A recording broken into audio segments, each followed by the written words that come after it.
నమస్తే. ఇన్నాళ్ళు నన్ను సపోర్ట్ చేస్తూ, ఎంకరేజ్ చేస్తూ మీ ప్రేమని నాకు అందిస్తున్న ప్రతి ఒక్కరికి కృతజ్ఞతలు.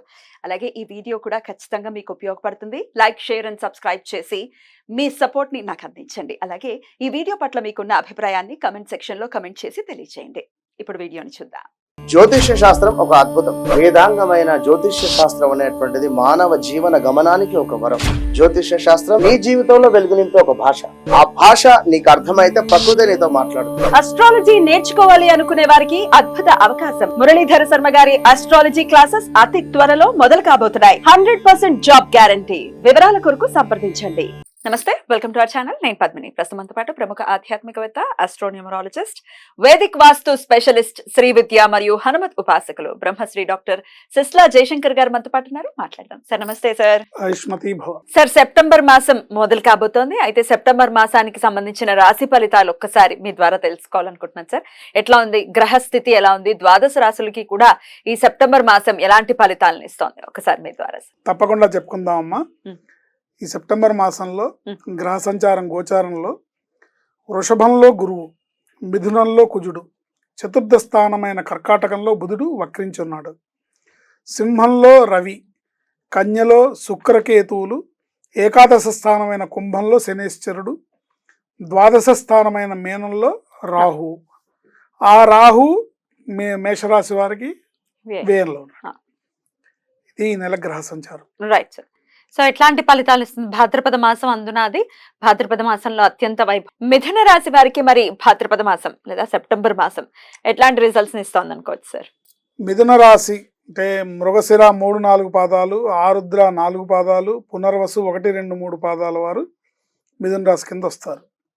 ఈ రాశి వారికి ఈ మాసంలో నూతన వస్త్ర ప్రాప్తి కలదు, నూతన పరిచయాల వలన లాభించును, స్త్రీ సౌఖ్యం కలదు, స్పెక్యులేషన్ లాభించును, జీవితం ఆనందంగా ఉత్సాహంగా గడుస్తుంది, ప్రశాంతత నెలకొంటుంది, ఆధ్యాత్మిక విషయాల్లో దైవ దర్శనాల్లో పాల్గొంటారు, కుటుంబ సఖ్యత సౌఖ్యం లభిస్తుంది.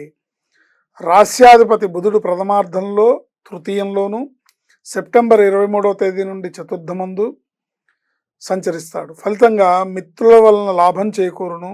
అదే సమయంలో అనుకోని ధన వ్యయం, బంధువులతో విరోధాలు, ఉద్యోగులకు అధికారుల వలన భయము, ఇబ్బందికర పరిస్థితులు ఎదుర్కొంటారు. శత్రువుల వలన భయము, ఇతరుల కోపానికి గురవుతారు. వ్యాపారులకు చేపట్టిన పనులు వాయిదా పడతాయి. సెప్టెంబర్ 23 నుండి చతుర్థమందు రాశ్యాధిపతి బుధుని సంచారం వలన మానసిక ఒత్తిడిని, ఆందోళనని అధిగమిస్తారు. బంధువులు, స్నేహితులు మీ విలువను గుర్తించి గౌరవిస్తారు. చక్కని ప్రశాంతత, ఉపశమనం లభించి స్వాంతన పొందుతారు. బంధుమిత్రుల అభినందనలు, ఆకస్మిక ధనప్రాప్తి, మిత్రలాభము, కీర్తి ప్రతిష్టలు, సుఖ సంతోషాలు లభిస్తాయి. చేస్తున్న ఉద్యోగ వ్యాపారాల్లో అభివృద్ధి సూచితం. కుజగ్రహం జన్మరాశిలో సంచారం వలన కోపతాపాలు, ఆవేశకావేశాలు అధికంగా ఉంటాయి. తలపెట్టిన కార్యాల్లో విఘ్నాలు ఏర్పడతాయి. సొంత బంధువులతో విరోధములు, తీవ్ర ధన వ్యయము జరుగును.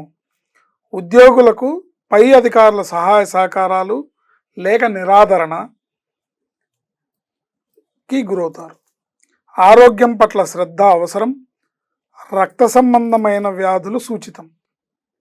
నిద్రలేమి ఉంటుంది. రవి మాస ప్రథమార్థంలో తృతీయమందు సెప్టెంబర్ 17వ తేదీ నుండి చతుర్థమందు సంచరిస్తాడు. ప్రథమార్థంలో ఆరోగ్యము, సుఖము, కీర్తి ప్రతిష్టలు ఇనుమడించును. మిత్రుల ఆధారాభిమానాలు లభిస్తాయి. ఉద్యోగస్తులకు చక్కటి అభివృద్ధి, వ్యాపారులకు ఆకస్మిక ధనలాభం, శత్రువులపై విజయం లభించును. దాంపత్య సౌఖ్యం ఉంటుంది. ద్వితీయార్థంలో సెప్టెంబర్ 17వ తేదీ నుండి రవి చతుర్థంలోకి రావడం వలన ప్రయాణాల్లో విఘ్నాలు, రుణదాతల ఒత్తిడి, కుటుంబంలో అనవసరమైన వివాదాలు, అశాంతి వలన మనస్తాపం కలుగును. శుక్రుడు ప్రథమార్థంలో చతుర్థమందు సెప్టెంబర్ 18వ తేదీ నుండి పంచమందు సంచరించడం వలన ఈ రాశి వారందరికీ పలుకుబడి హోదా పెరుగును, మాట విలువ పెరుగును, మిత్రలాభం ఉంటుంది, గౌరవం పెరుగుతుంది, శత్రునాశనం జరుగుతుంది. సెప్టెంబర్ 18వ తేదీ నుండి శుక్రుడు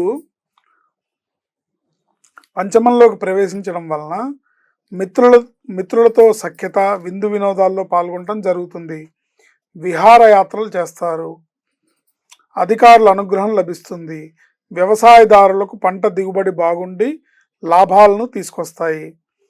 సస్య లాభాలు అంటే పంటల్లో లాభాలు తీసుకొస్తాయి. ఉద్యోగస్తులు అలక్ష్యంతో వ్యవహరించకూడదు. ప్రయాణాల్లో అప్రమత్తత, పక్కా ప్లానింగ్ అవసరం. ప్రయాణం ప్లాన్ చేసుకుంటే పక్కా ప్లానింగ్తో వెళ్ళాలి తప్ప గుడ్డిగా టికెట్ అని అట్లా వెళ్తే ఇబ్బంది పడతారు. జన్మ కుజుని వలన ఆవేశకావేశాలు, కోపోద్రిక్తత ఎక్కువ అవుతుంది.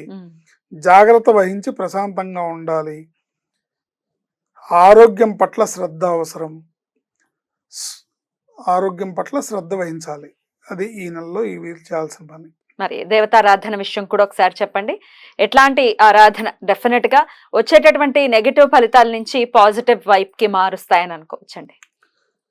ప్రతి సోమవారం నాడు శివాలయ సందర్శన, శివునికి చేసే బిల్వదలార్చన ఈ నెలలో వీళ్ళకి ఎదురయ్యే అడ్డంకుల నుండి, విఘ్నాల నుండి, బాధల నుండి విముక్తిని కలిగిస్తాయి. ప్రతిరోజు శివుణ్ణి స్మరించుకోవడం, ఓం నమ శివాయ అనే పంచాక్షరి మంత్రాన్ని జపం చేసుకోవడం, ప్రతి సోమవారం శివాలయ సందర్శన, అవకాశం ఉంటే కుదిరితే గురువారం నాడు ప్రదోషంలో శివ సందర్శన చేసుకోవడం వల్ల అన్ని రకాలుగా ఉన్న అడ్డంకులన్నీ తొలగి బాధలన్నీ పోయి సత్ఫలితాలని కొనగూడే అవకాశం ఉంటుంది. అద్భుతం అండి, చాలా బ్యూటిఫుల్ గా ఎక్స్ప్లెయిన్ చేశారు. ఇక నెక్స్ట్ ఎపిసోడ్ లో కర్కాటక రాశి గురించి తెలుసుకుందాం. Thank you sir. నమస్తే సార్. ఆయుష్మతి భవ.